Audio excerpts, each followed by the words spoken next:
Hello, me. So I've been reading this book called Capital in the 21st Century by Thomas Piketty. Originally in French, it has been translated by Arthur Goldhammer.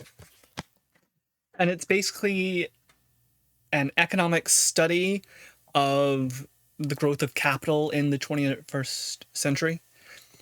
Capital here, as I understand it, being items that you own. So, land, factory equipment, airspace, money, pure cash used in like financial mechanisms and so on, as distinct from labor, which is work, right? Like I spent time doing this. I spent hours out of my day at a job, or I made a risk. Can also be a use of labor, like entrepreneurial labor. I took the capital, I took this cash I had, or I took the machines I had, and I used them to make something. So particularly it's a study of capital and labor, but as far as I can tell, capital and income, like capital's share of income, like the share of income that goes to owners as opposed to workers. And someone, of course, can be a worker and an owner at the same time, which does make things sort of interesting. But we might say that one could be mostly an owner or mostly a worker as well. So this is about the distribution of wealth. I've only gotten about halfway through, so this is just going to cover the first two parts, the first half. And instead of telling you all about it from the beginning, because it's rather lengthy, I am going to I have marked a few pages here. I'm going to go over some of the particular ideas and my response to them. So in the introduction, first of all, is sort of the synopsis of the entire theory as far as I can tell. He says, modern economic growth and the diffusion of knowledge have made it possible to avoid the Marxist apocalypse, but have not modified the deep structures of capital and inequality, or in any case, not as much as one might have imagined in the optimistic decades following World War II, when the rate of return on capital exceeds the growth of output and income, and it did as it did in the 19th century and seems quite likely to do again in the 21st, capitalism automatically generates arbitrary and unsustainable inequalities that radically undermine the meritocratic values in which democratic societies are based. Okay, so he gets into this in the book, but basically, as far as I can tell, what he said so far in the first half, which is mostly concerned with history, apparently he has some solutions later on, but it's just the study so far. He basically says that capital in the 18th and 19th centuries, in Europe at least, was relatively steady. You owned a certain amount of money, and if you didn't have to use that money for work, you did not have to use that money to survive. If it was excess wealth, then it counted as capital, right? You invested it somewhere. You owned a bunch of gold, or you owned a bunch of land, and you didn't have to use that land to live on, and you didn't have to use that gold to pay rent, right? You had excess wealth of some sort, then it became capital, and it was an investment. And because there was very low growth of wages in the 18th and 19th centuries, that means that, if I'm recalling this correctly, it was very hard to move classes, right? So the return on capital was mostly guaranteed. He actually cites Jane Austen in here, and Mr. Darcy, which I find pretty funny, and says, well, in the novel, Mr. Darcy had an income of £2,000 or something like that a year, and that meant that he had wealth worth £40,000. That wealth was either in land and he collected rent from that, or he had government bonds and he collected returns from those bonds, and so on. And you knew that I'm getting a little scattered here as I'm pulling it out of my head, but the rate of return was very set, and the rate of return on wages was also very set because wages hadn't changed. The price of bread, for example, mostly stayed the same for long periods of time. And you might have worked, but because you were a peasant or something, your wages did not suffer from inflation. Right? Inflation wasn't a great deal, so you didn't make more in 10 years than you did this year. It was a very static society, very stable society. And then what happened is World War I and World War II, then inflation got out of hand, and as well, a lot of the capital, a lot of the buildings, a lot of the land, a lot of the machinery was destroyed, or you had the dismantling of the colonial empires in Europe so that they owned less stuff. And this meant that there was a destruction of the power of capital.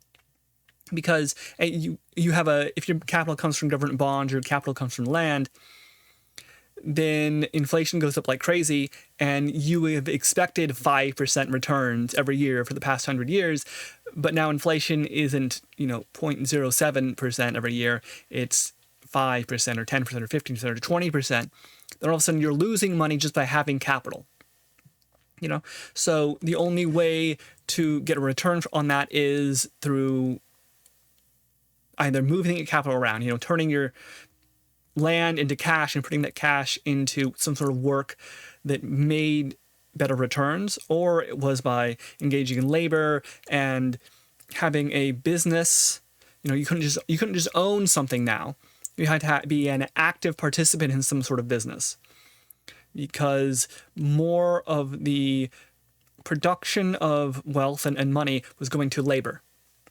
You had to work for your money if you wanted returns on your money that were equal or greater to inflation. You could not just sit on it. And that, he seems to say, caused the modern society we live in, like this meritocratic idea that if you work hard, you can make it. He seems to suggest, although he doesn't say that outright, but the idea is suggested that in the past, 18th, 19th centuries, you could work like the devil as hard as you wanted, and that doesn't mean you'd end up rich or well off at the end of your lifetime. It doesn't mean your children would be better off. It means that you may improve your life, but it takes a very, very, very long time to do that. We're talking like, you're not going to, in one generation, go from arriving in this city of London and being a peasant to owning your own house. No, it's going to be 3, 4, 5, 7 generations of moving on and being a peasant, and maybe sending one of your kids to become a priest at some point in a small village, and a step until you apprentice to a goldsmith, and so on. And that takes multiple generations. So the growth of the economic growth was very slow, is what he means. And this, he does criticize Marx a few ways. And I don't really know that much about Marx, but particularly he seems to say that, Marx looked at this, what do I want to say, this society of the 18th and 19th centuries and said, well, in a society where capital grows faster than income from work, capital grows faster than labor, then capital gets more money, gets more percentage of the wealth than labor, and it does something with that. It doesn't just sit around, it doesn't just disappear. So it invests it, and slowly more and more of the percentage of wealth in a nation goes to capital until the capitalists control all the wealth. And what's his name here? Piketty says, Well, yeah, that's basically works, but we've overcome that effect, at least for today, by living in a dynamical economic system, a economic system where there is appreciable inflation, even of 1 or 2% a year, adds up over the generations, adds up over the decades. At 1% inflation is very low, but prices and costs rise 30% in 30 years, which he says is, compared to something like the 18th century, a monumental, huge, extremely fast change. And if we change that fast, then as we grow and improve and become more productive, and as as we get more people, as the demographics improve, and there are more people, the share of capital and labor becomes more equitable, simply by the mechanism of growth. But as we slow down, and he seems to think we're starting to slow down our economic levels of improvement, we threaten to enter an age again like we had in the 18th and 19th centuries, where a few people or a few groups own everything, are very comfortable in their lifestyle because of their ownership, do not need to improve and invest and fight to make more money to earn a living. And then people who do not own something, like people, or particularly as people whose grandparents and parents did not own things, did not have excess capital that they could invest and didn't have to use to live with, start to lose out. And that's all based on the rate of growth of economic activity, rate of growth of wealth, rate of growth of income derived from owning something capital versus working in something labor. So, he's French, so it's European, so it's more based in that Marxist outlook on the world than I'm used to thinking of here in the United States, which has been interesting. Okay, so I'll get into some of the bits and pieces he talks about. Okay, so he says, this is kind of interesting, right? He says, from 1900 to 1980, 70 to 80% of the global production of goods and services was concentrated in Europe and America. By 2010, the European-American share had declined to roughly 50%, or approximately the same level as in 1860.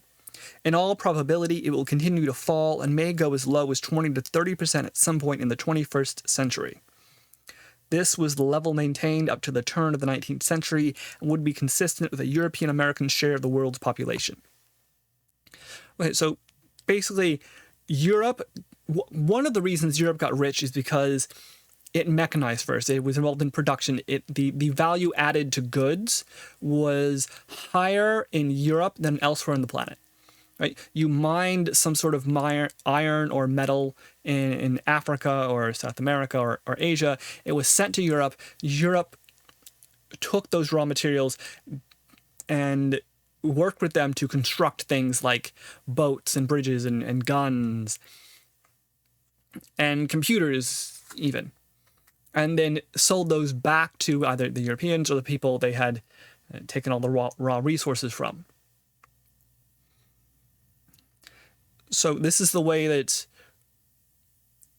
wealth has been generated over the past 100 years or so. Okay, maybe 150 years or so, as I understand it.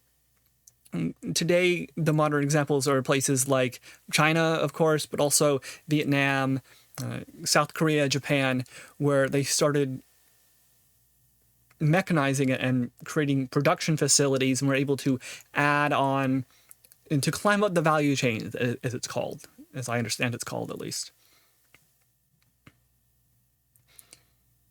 Right, so so like gold in the ground is worth something, and then you dig it up, and it's worth, 3 times what it was worth as a plot of land. Right? Okay, so you have a plot of land and there's gold in it. You can sell somebody that plot of land for X amount of dollars. But if you go in yourself and dig up that gold, then you can sell that gold that you get for 3x. Okay, and then that gold is sent to England or something and turned into a pair of earrings. Now, for that same amount of gold you sent, that instead of 3x, they're going to sell those earrings for 10x. So if you want to buy those earrings, you gotta buy up a ton of, you gotta first have the land where a ton of gold is worth, and then you need to mine the gold, then you need to sell the gold to England or whatever, and then you have to buy back that gold in the form of a pair of earrings, but you would have had to send them 10 times as much gold as you got back in return. And once that gold is worked. And that's how the value added chain works. The increasing worth of something once it goes through production. Right? An iron bar is worth something, and then if you turn that iron bar into a piece of rebar, stretch it out and so on, and then it's worth more if you turn that piece of rebar into, for example, this metal piece here that I'm speaking on for holding music, I believe. It's worth more, and so on and so on. You can turn it into a filigree fence. You can turn it into part of a boat, gain work, so on.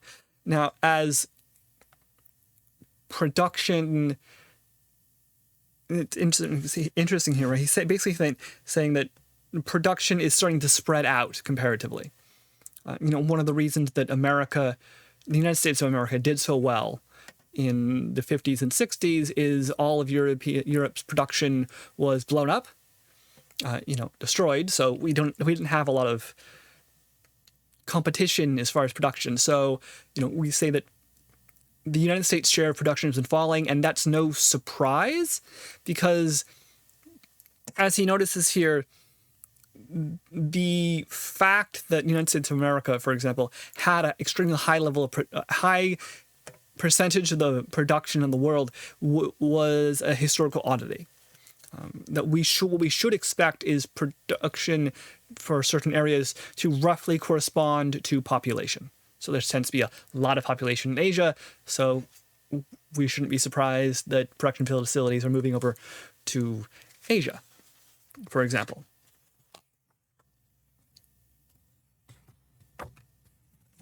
Okay. And so this is just, stuff I'm thinking and ideas I'm working with here.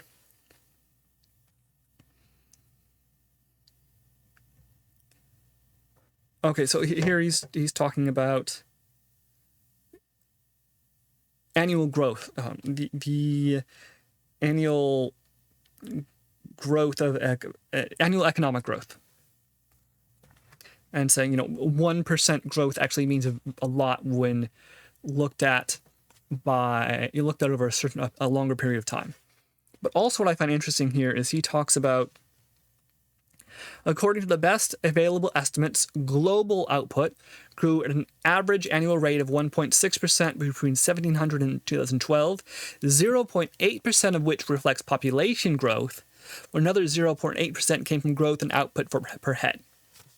Okay, so 0.8, so growth in output per head is technology, essentially, is education, is one person can do more work, one person can produce more activity, one person can change more things as they are able to utilize, go from the shovel to the backhoe, to telling someone else to do something with a backhoe, to a electronic backhoe, sort of thing.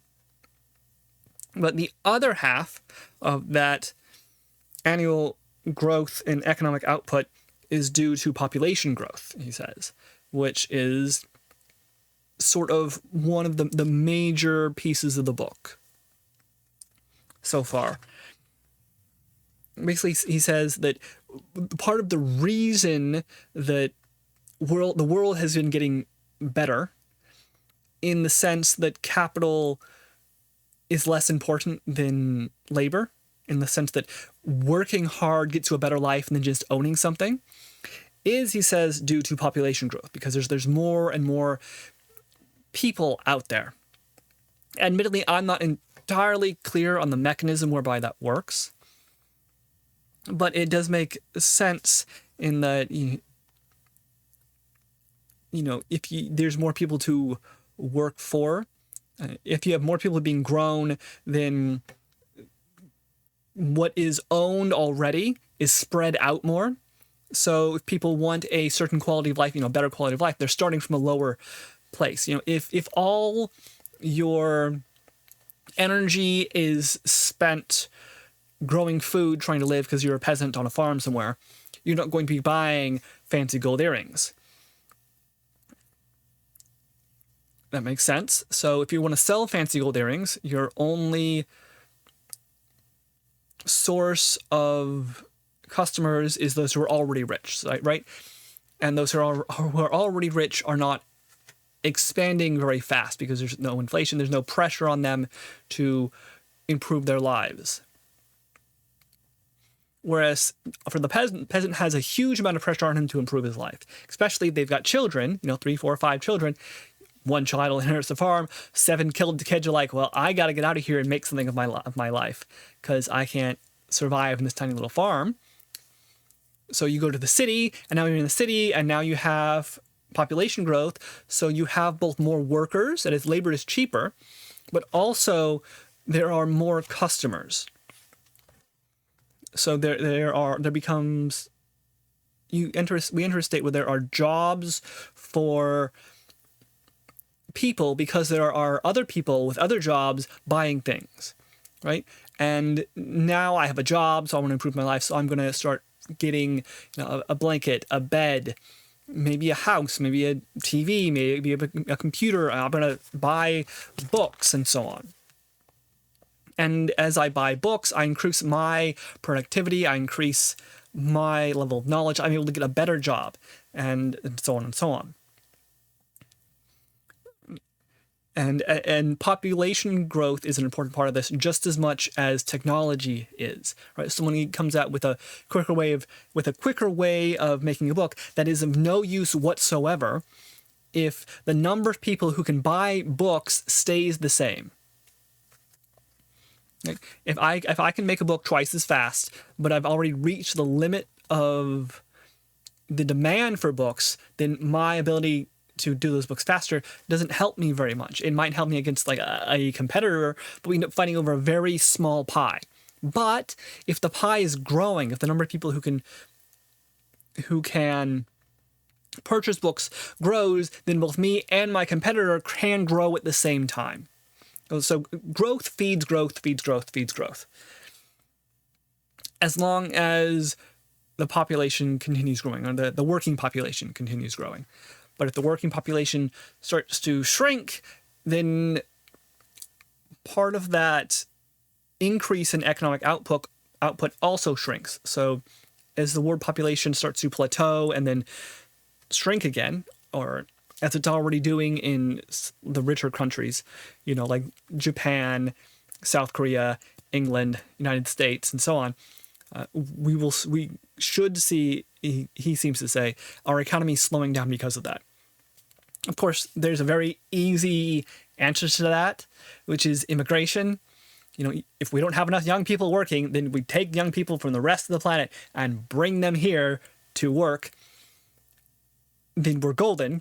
The population, the working population keeps growing, and we're fine. But that is resisted, obviously, by the people of the country. The United States is only willing to accept so many immigrants, and if we aren't willing to accept immigrants at the level which will increase our economic output to the 3 or 4% that we expect to achieve, which is above the 2% of inflation that the Federal Reserve aims for, then we start seeing a problem. You can combat that a little bit by doing colonialist actions, taking raw resources from somebody else and focusing the production, the higher up production chains in our country.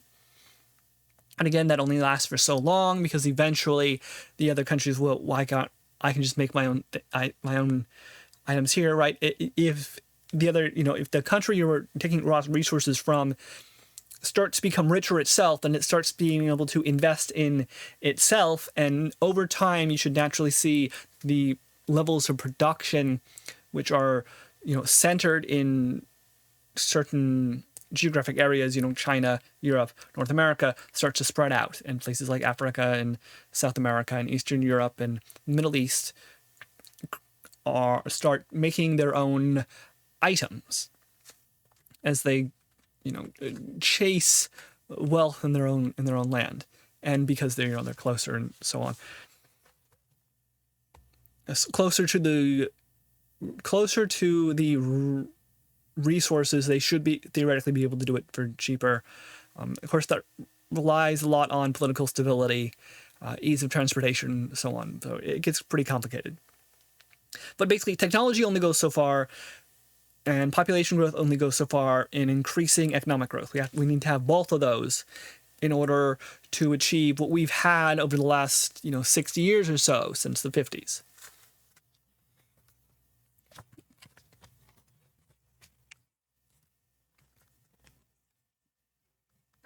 Okay.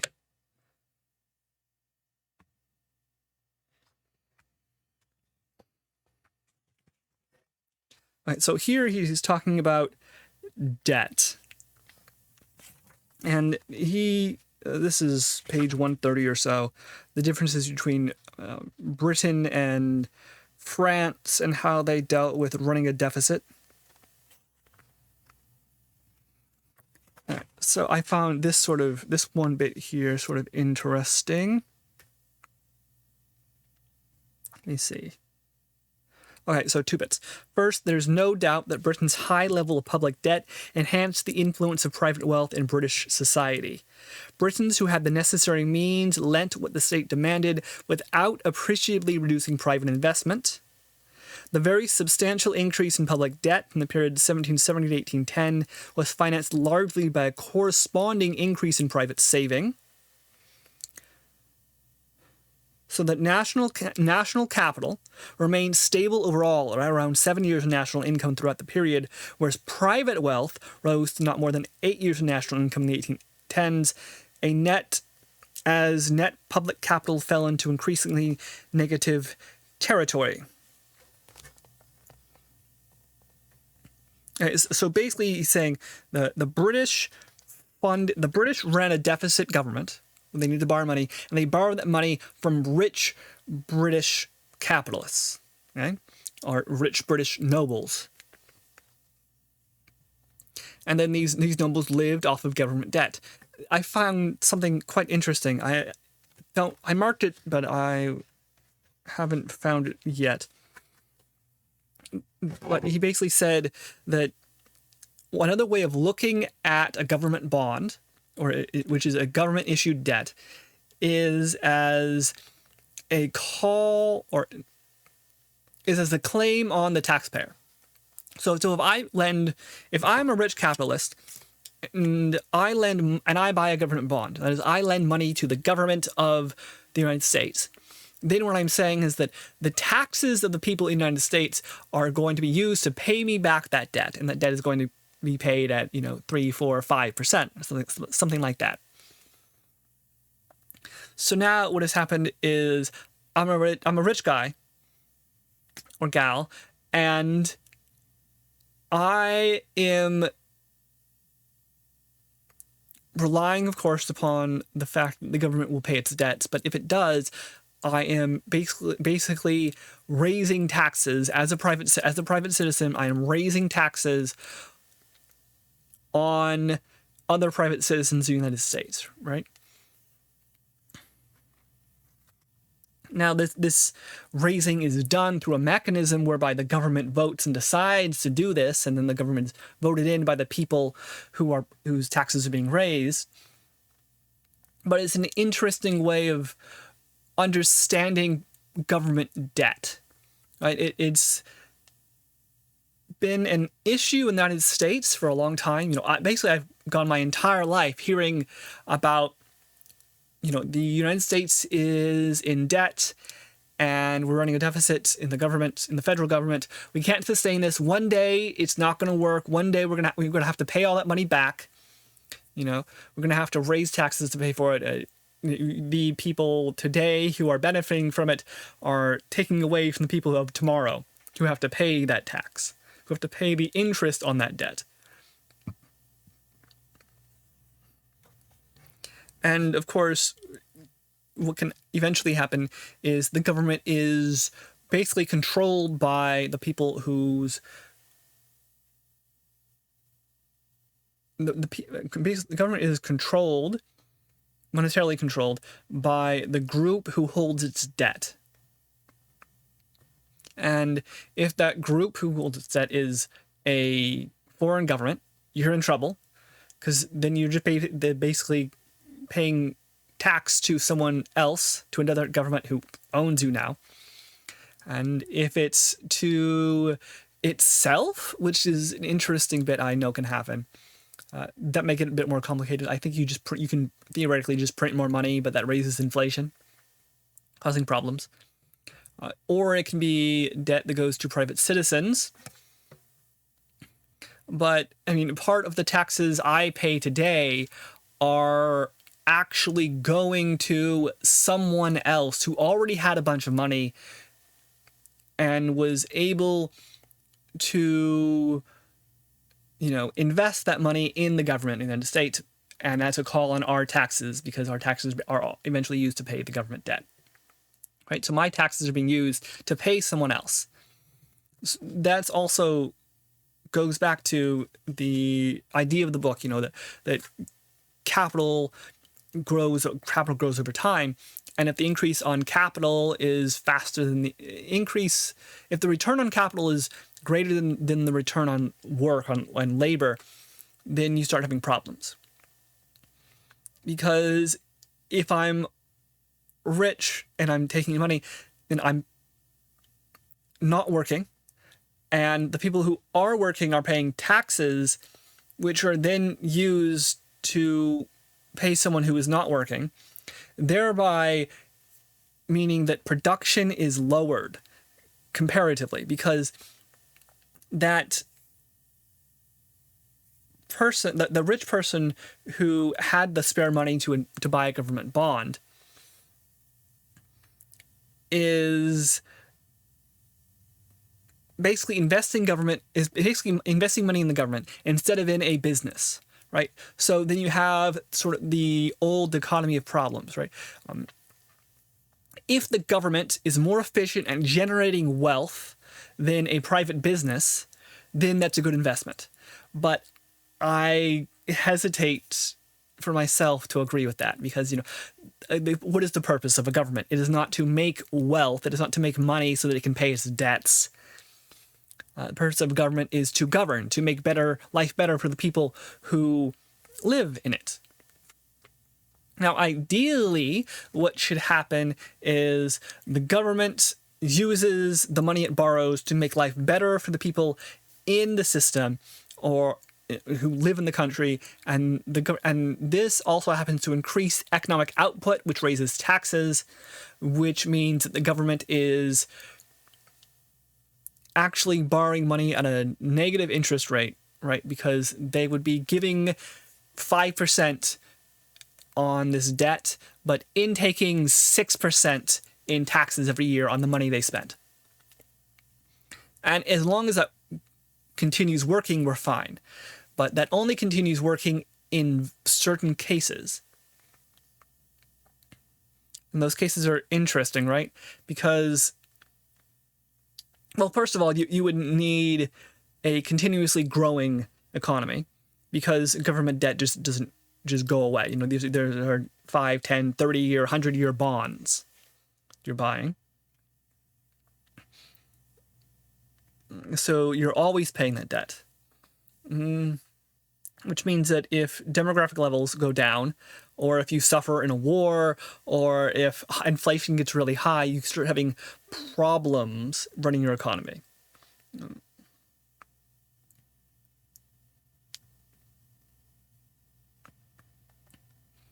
And of course, could the government use that money they intake from taxes in a better way, right? What if it wasn't going to pay for money they had borrowed 10 years ago but was available for spending today?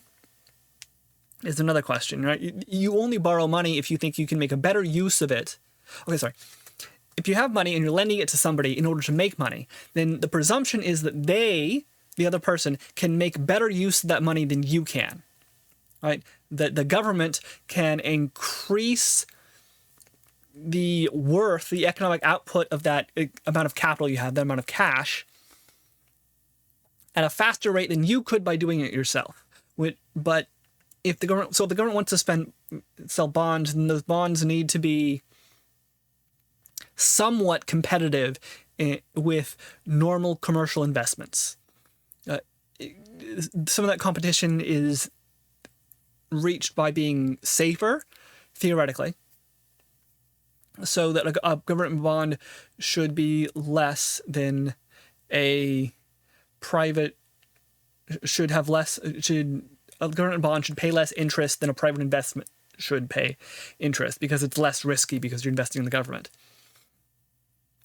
Which means that as confidence in the government goes wrong, or especially in our complicated economic situation, as confidence that the economic system of the world doesn't get screwed up because of, say, a housing crisis or a war somewhere,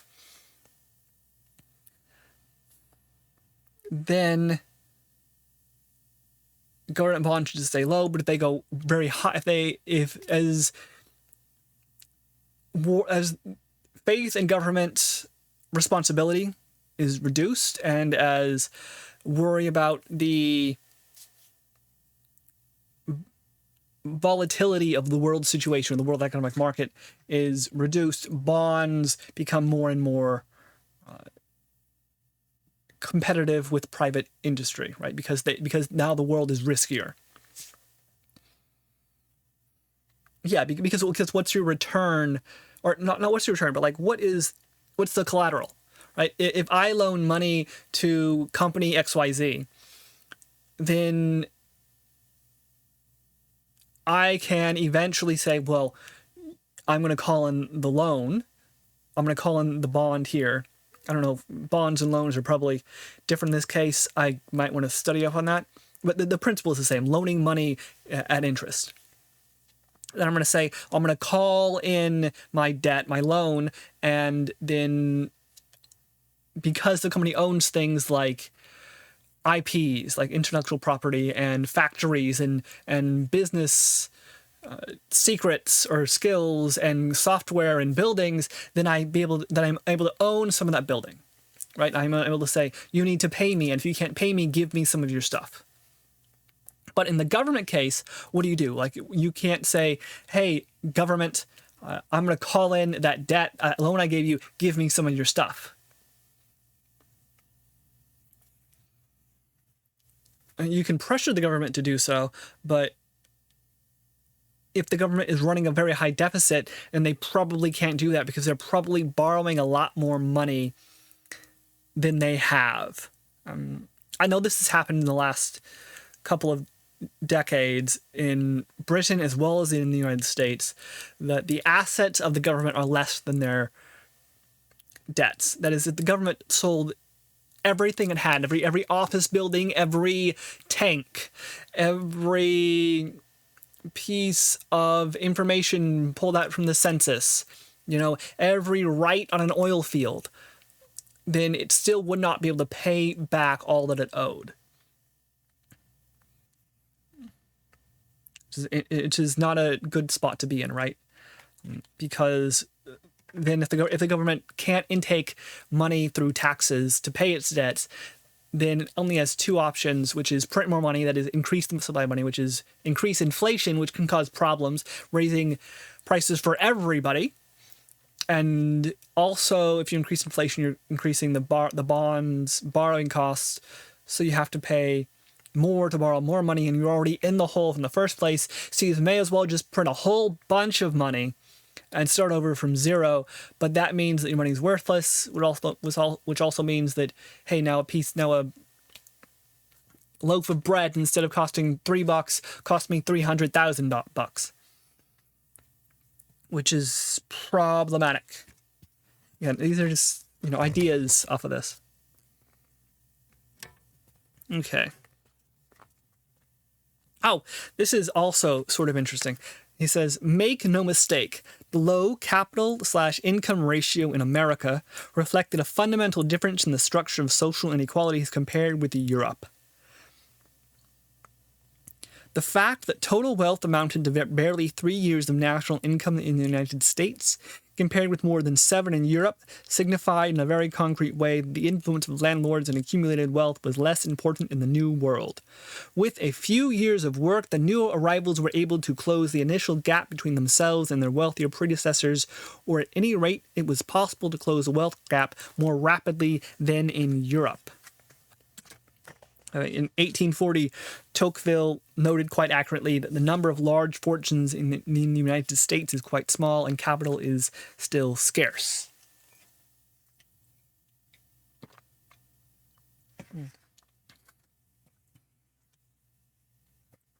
Basically, part of the reason the United States turned out the way it is, with this belief that if we work hard, we can make it, is because that was true for the vast majority of the existence of the United States. And that was true for the vast majority of the existence of the United States because capital did not control a large percentage of the wealth of the United States. Basically, just because you were rich didn't mean that you owned mansions and palaces and so on. You may have owned a piece of land, like Mount Vernon, for example, with George Washington, but that piece of land was, 0.00001% of all the land in the United States because it was so big. So even I, as a poor farmer, walk west over the mountains, kill and destroy a few natives, ignoring all the ethical quandaries of that, and lay claim to a piece of land, defend against all comers, possibly die in the process, but, them's the breaks. Could end up owning, a piece of land, a piece of capital, a piece of property that was roughly the size of, say, Mount Vernon. Whereas in Europe, if I wanted to buy a piece of land in the same area, the only way that was even possible was by already owning that land. If I want 100,000 acres in England, I better already own 100,000 acres I can sell to buy my new 100,000 acres because I'm not, working hard for it to get that 100,000 acres. It's inherited wealth becomes much more important as capital growth overwhelms labor growth. But because in the United States we had both of the requirements for rapid economic growth, which he mentioned earlier as population growth, demographic growth, and production growth or technological growth, we, generally speaking, didn't suffer that. Right? The United States of America, our population kept growing. We kept having new technologies being made because we were on the advent of the Industrial Revolution. And so our economy grew quite rapidly over time, which meant that, if you worked hard, you could make it. Whereas in Europe, at the same time, in the 17th, 18th, early 19th centuries, that was not the case. There wasn't rapid demographic growth, and there wasn't rapid technological growth. Or if there was, it was also the case that there were already large capital fortunes in Europe who were able to purchase and able to invest. The regular common person could not invest because he needed money to invest in Europe, whereas in America, the regular common person could invest because he had labor or work to invest. He could improve the land. He could work in a shop. He could create something. And the growth of the economy was such that his income would grow rapidly because of that. Whereas in Europe, the growth of the economy was such that if you didn't already have money, you didn't have enough money to make more money. And he does mention that this changed between like 1910 and 1950 in Europe. And it changed because of the world wars, because there was so much destruction and death, and there was a decrease of population to such an extent that it caused a wealth distribution. Lots of young men who were the pride of the aristocracy died in the fields of France. Lots of buildings and factories that people had poured a lot of money into were destroyed in bombings or fires. So there was much to be done, and as a result of this, Europe started to become more like the United States of America, where if you worked hard, you could make it. And they have generally continued that over time, I would say. And that was part of why the EU happened, because it established a market. It increased the market space, which is I would imagine is like a pseudo effect of increasing the demographic space, because you have more people to sell to in a market which encompasses all of Europe than a market which is just like France. But this also sort of explains why Europe evolved politically in different ways than the United States, because basically he says that Europe transitioned or is transitioning back to that old way of life faster than us. Capital was a higher percentage of wealth in Europe and it suffered some disruptions during 1910 to 1950, especially in rapid inflation caused due to the wars. Lots of rich Germans lost on their money because the German mark after World War I was worthless in the Weimar Republic, I think. Yeah. And that he mentions that in Europe, the percentage of capital has started to go back to what it was in the early times, the 19th, 18th, 17th centuries, but also Europe had that idea in their consciousness, right? So if you're poor in the United States of America, for a large percentage of the existence of the United States, the answer to not being, if I don't want to be poor, what do? I need to go work. And it turned out that because of demographic growth and cheap, relatively, heavy and costly in blood, heavy in gold, sort of cheap land, as well as the rapid growth of technology, that you could work hard in the United States and make it. And that happened very regularly. Whereas in Europe, that idea is very new, actually. So if you are Europe and you have that in your idea, well, how it normally is that if I'm poor, I can't make it. Then as a poor person or somebody whose parents were poor, whose grandparents and so on and so on and so on were peasants going back 30 generations, what are you going to vote for? What are you going to push for? You're going to push for safeties. You are going to push for subsidies for farms. You're going to push for social activity. You're going to push for unemployment. I want to say insurance. You're going to push for national health insurance, because this is a way of public ownership. Right? This is a way of owning something in such a way that you can, afford. You can go to the doctor, essentially, right? If the public government owns the doctor, and you have no money, then you are still a person and have a stake in the government. So the government allows you to go to the doctor, right? You pay taxes, you are a citizen, so you are, by this definition, a part owner of the nationalized health service. Whereas in a privatized health service, you do not own this, right? So hence you are the American outlook is not immediately to go, oh, we need the government to own things. It's going to be, we need to work hard and make a life. Whereas the European outlook is going to immediately be, well, all those rich folk from before are going to be rich again and are going to screw us over. So we need to put safeguards into the law so that the rich folk don't screw us over. Whereas in the United States, the idea is, hey, I want to be rich and I become rich by working hard. Therefore, I don't need to protect myself from rich people. I need to make it such that it's easier to join the rich people, easier to become rich, as opposed to easier to defend myself from being rich. And you can see ideas for why you might trend towards these outlooks based on historical patterns, right?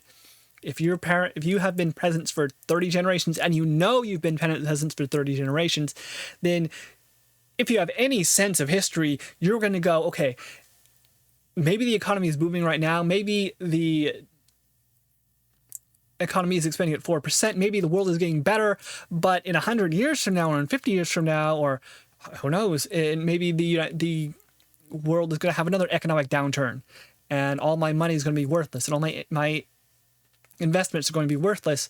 Well, I want some safety nets. I want some socialized system where the government is a part owner and I, through being a member of the citizen, through being a member of the government, is also part owner. Yeah.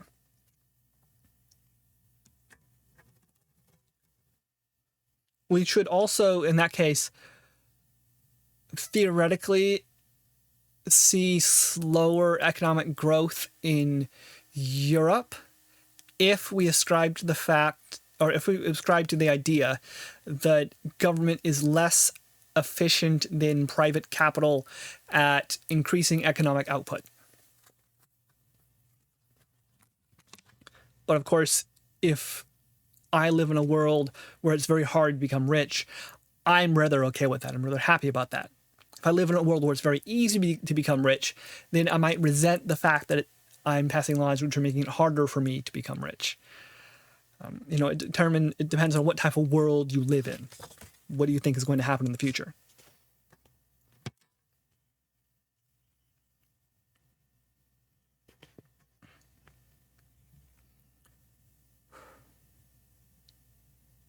Okay.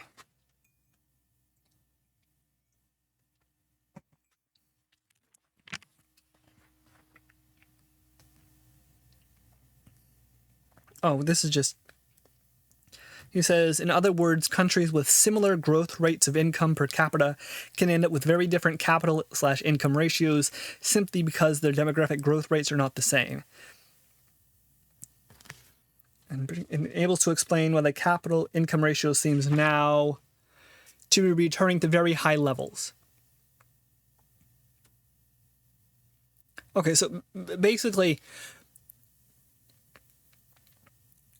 technological, I take that idea to mean that technological improvements or improvements in production per capita, per person, output per person, tend to be equalized over time, right? And technology spreads throughout the world. People tend to become better at activity over roughly the same time.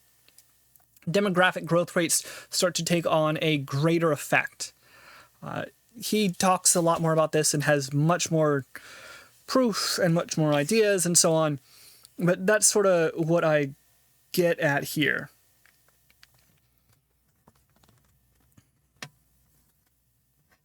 Okay. And he talks, there's a law, beta equals S over G. He talks about structural increase in the long run capital income ratio.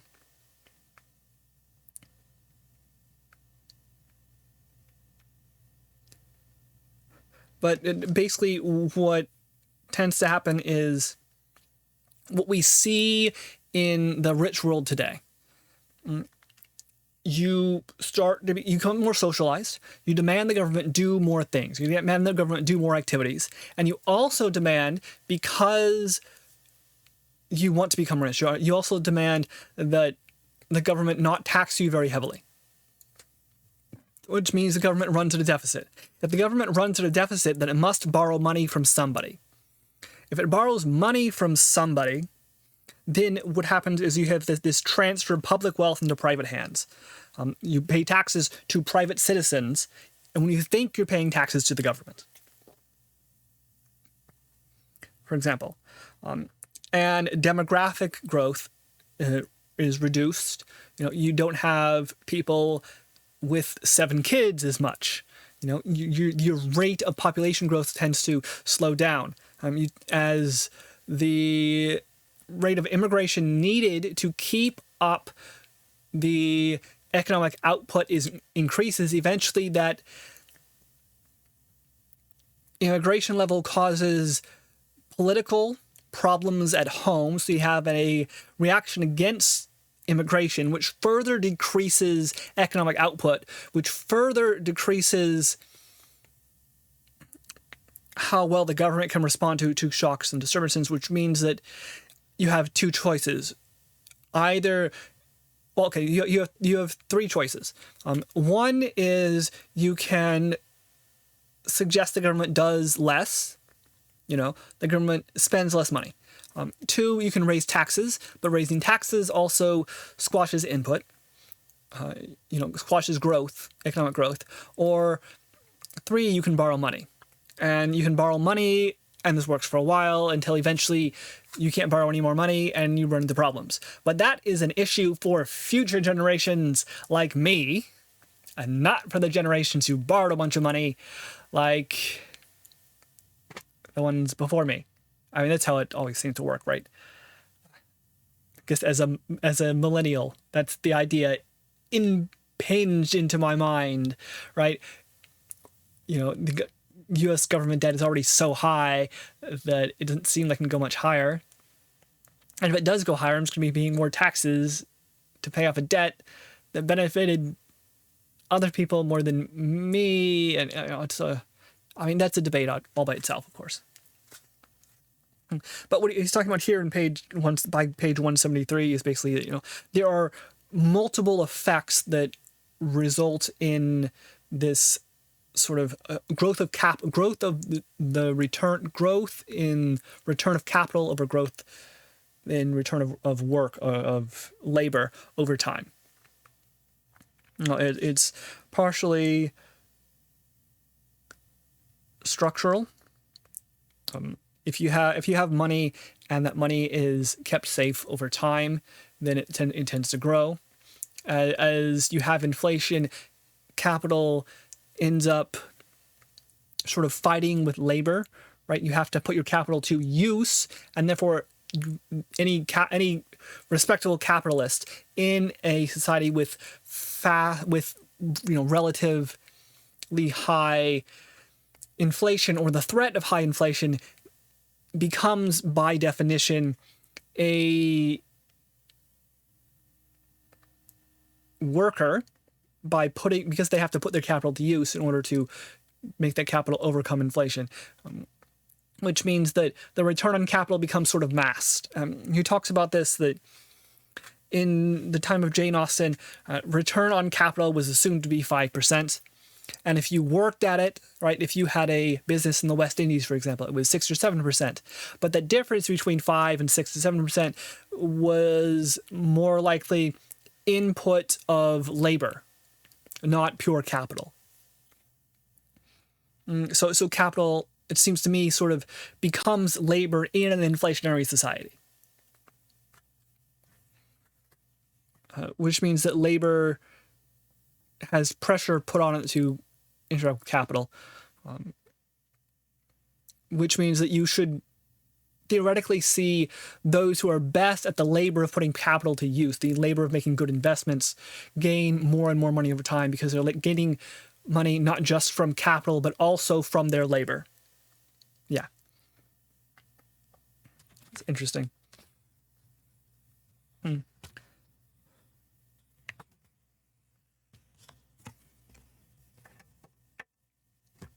Oh, and so here.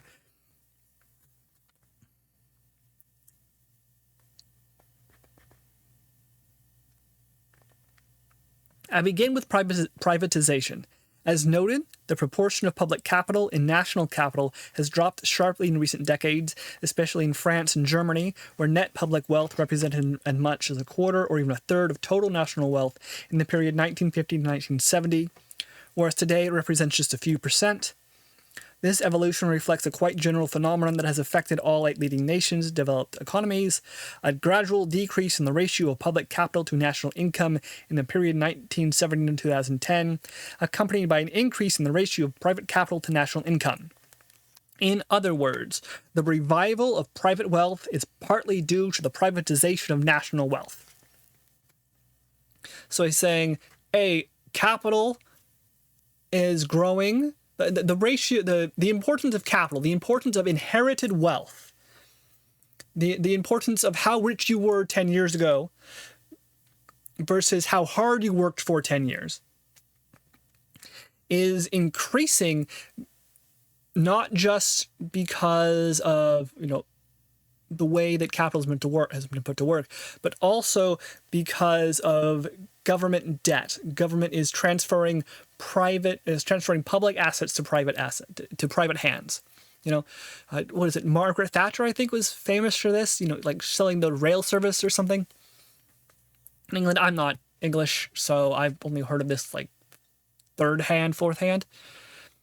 But I believe that's what she was known for. It was selling off large parts of the government and making money for that. And theoretically what happens is private hands can use that capital, can use the rail service they own, for example, more efficiently than government ones, so rates should go down over time.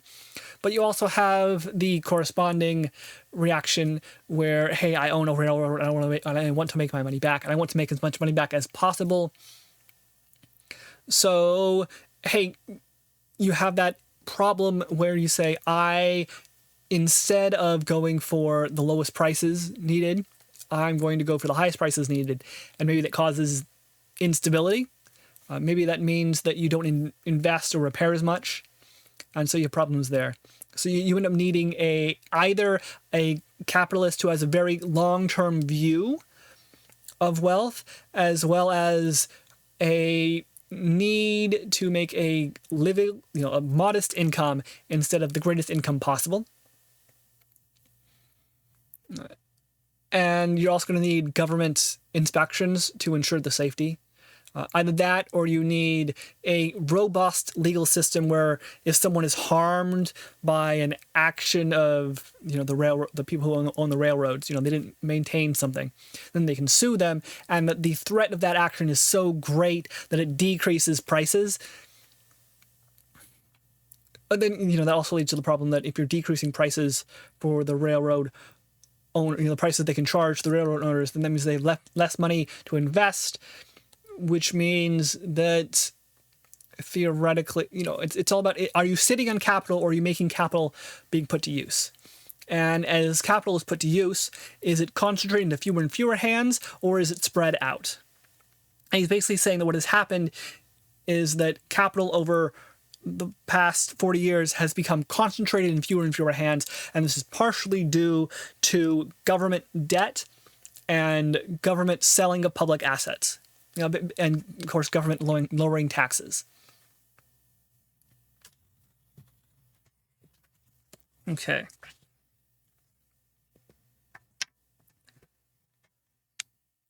So he says here, indeed, the observed historical evolution suggests that it is always possible, up to a certain point at least, to find new and useful things to do with capital. For example, new ways of building and equipping houses, solar panels and rooftops or digital lighting controls, more sophisticated robots and other electronic devices, and medical technologies requiring larger and larger capital investments. One need not imagine a fully roboticized economy in which capital would reproduce itself, corresponding to an infinite elasticity of substitution, to appreciate the many uses of capital in a diversified advanced economy in which the elasticity of substitution is greater than one. Okay, so basically, on the basis of historical data, one can estimate an elasticity between 1.3 and 1.6%. Basically, he's saying that if I own something, if I own money or a factory, if I own capital to invest in something, then theoretically, not theoretically, but so historically, it has been the case that I can find new and useful things to do with capital. If I have extra money lying around that I don't need to live and I want to invest it somewhere, then historically, there have always been things I can invest it in. There's always been a business. There's always been a risk I can take. There's always been something I can do with my money to make it grow. You don't just have a farm and sit on it and nothing happens, and it doesn't become, and you don't grow things on it. You don't do anything with it. It just exists and it doesn't become more wealthy over time. It doesn't become worth more over time and so on. So theoretically, capital labor is not, the increase of capital is not necessarily a problem, okay? Because theoretically, what should happen is capital increases, and you can always find a use for capital, so capital is put to use. You don't just sit on money, you have to use it somewhere. This was interesting to me, because that basic idea tells me why, or gives me an idea, I suppose, about why inflation might be considered good. Because if inflation is going on,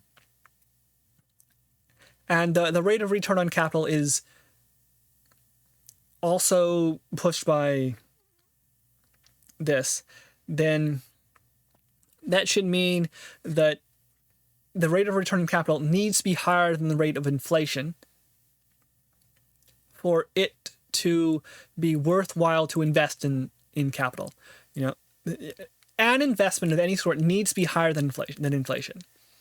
If inflation, however, is at 0%, if a silver coin is worth exactly as much today as it is in 200 years from now, then capital does not need to return any extra money. Capital does not need to fight with inflation or worry about that.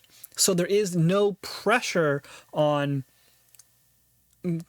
capital, on me having money, to receive a high return. If I have $1 million and my $1 million is worth, I have the same buying power today as I would in 100 years from now, then the only money I need to make with my $100 million is enough to live on. However, if inflation is at 1% or something, then I need to make $1 million with that $100 million just to keep the purchasing power of my $100 million. Elsewise, in 100 years, my $100 million will be worth what $1 million is today. I won't be able to buy myself that huge mansion. Yeah. So he talks about later on.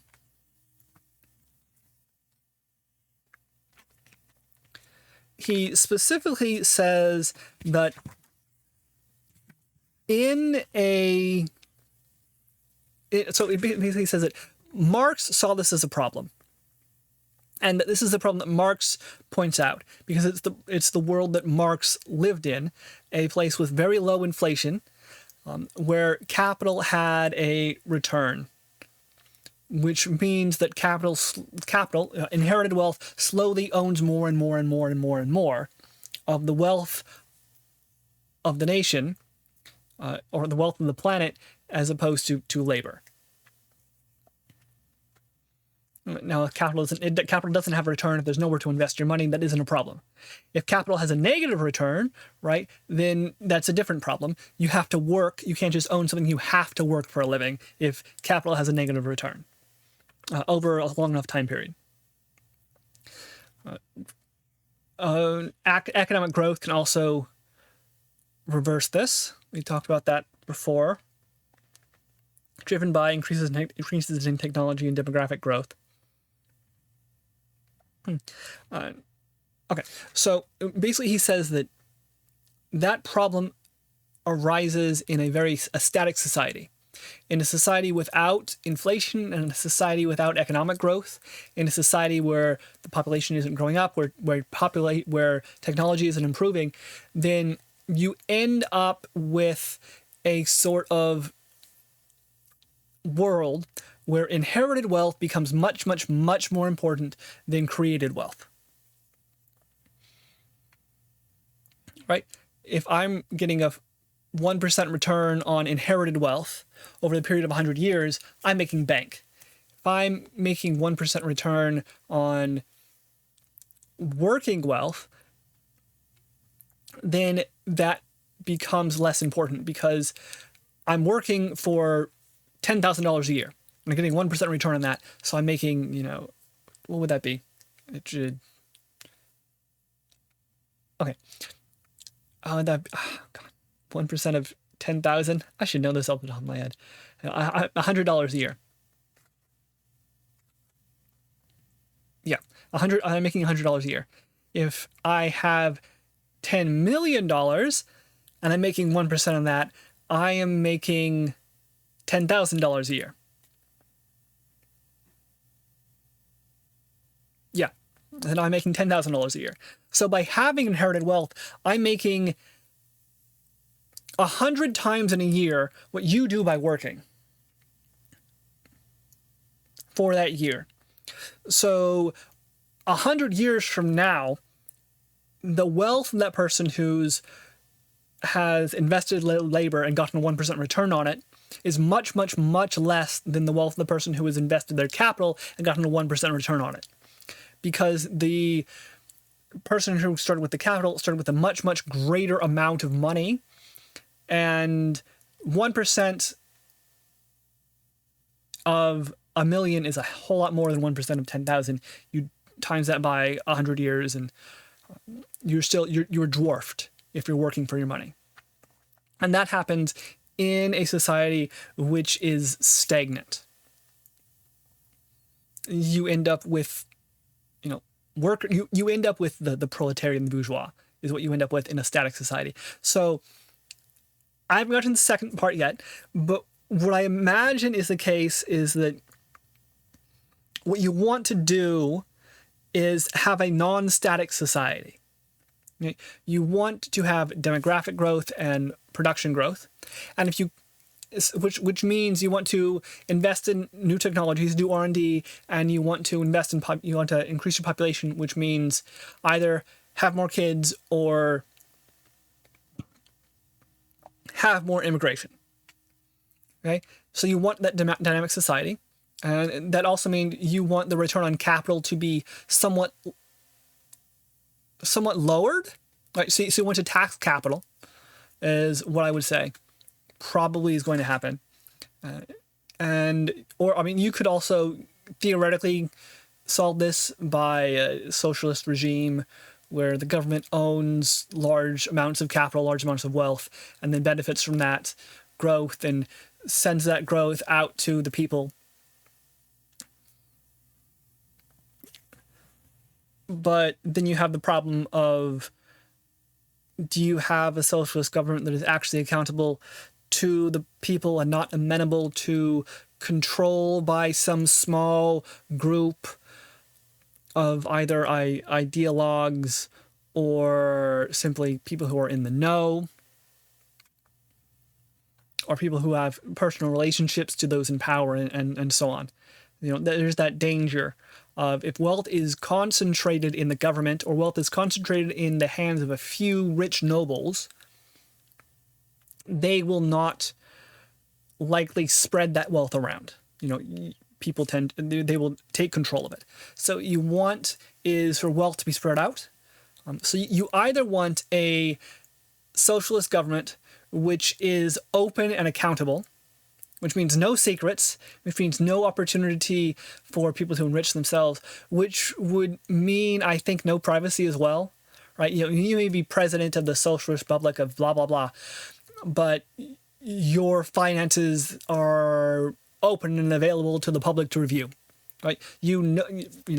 Comrade Stalin or whatever, the average man on the street can look up and know exactly how rich like their president is, down to the last cent. Like you can't hide money. You have to have a society like that in order to ensure that the government wealth was not controlled. You would have to have a free press, for example, investigators who went into this, and that is not something which has happened anywhere as far as I know, because that introduces instability into the system anyway. But I mean, instability is in any system, so it's how do you manage the instability? Or theoretically, you could have a utopian society where everybody was like, or capital either didn't exist or capital was evenly distributed throughout the population.